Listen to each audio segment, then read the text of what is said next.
The small town of Millfield is charming, but everyone avoids the forgotten house.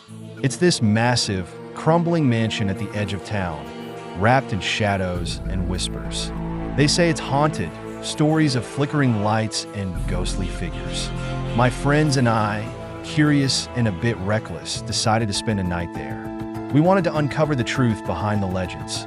As we stepped inside, the air felt heavy, like the house was holding its breath.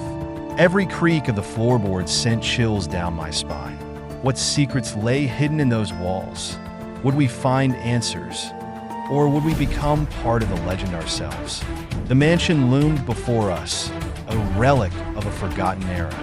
Its rusted gates stood like sentinels, guarding secrets long buried. As we stepped inside, the air felt heavy, thick with dust and whispers of the past. Each creak of the floorboards echoed our trepidation.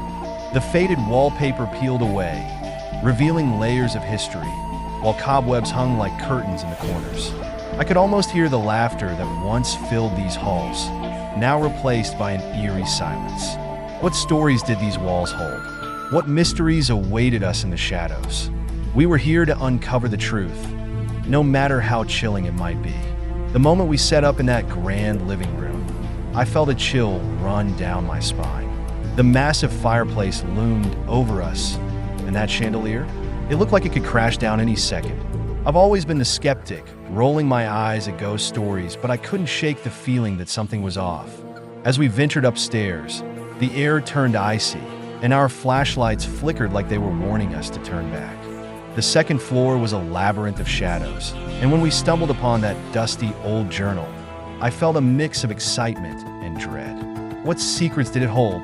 What had happened in this eerie place? I was about to find out. Eleanor Hawthorne's journal reveals a chilling glimpse into her life in this mansion over a century ago.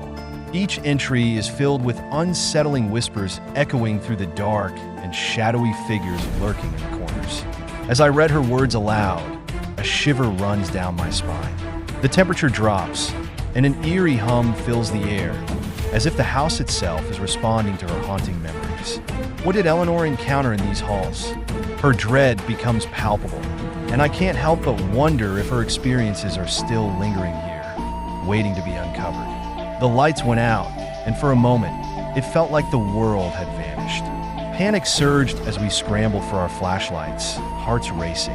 When the lights flickered back on, everything had changed. The living room was unrecognizable. Furniture rearranged, the fireplace cold and dark. I could feel it, something lurking in the shadows, watching. David's eyes widened as he pointed, whispering about shapes moving just beyond the light.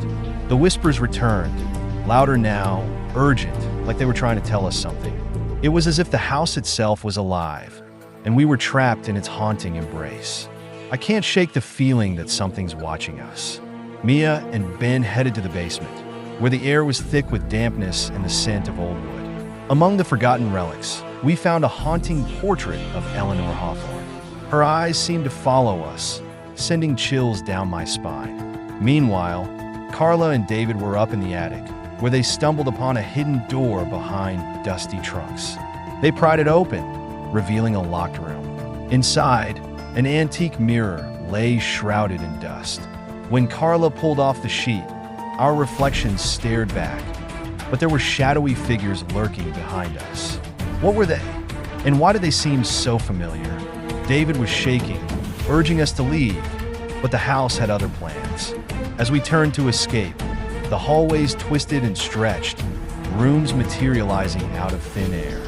Panic surged when we reached the front door, locked, as if it had a mind of its own. The whispers grew louder, a chaotic symphony echoing around us. Shadows flickered on the walls, and the air turned icy. We were trapped in a living nightmare, the house revealing its dark secrets, and I could feel the weight of something watching us, waiting for the right moment to strike. In our desperation, we turned to the journal, desperate for answers. There it was, a chilling entry about a curse Eleanor had placed on the house, designed to trap anyone who dared disturb her rest. The house was a twisted labyrinth, a trap for the curious. We knew we had to break the curse. Mia suggested a ritual from the journal, We gathered in the living room, candles flickering, and recited the incantation. Suddenly, the house groaned, shaking violently around us. Whispers morphed into a deafening roar, and shadows formed a dark figure.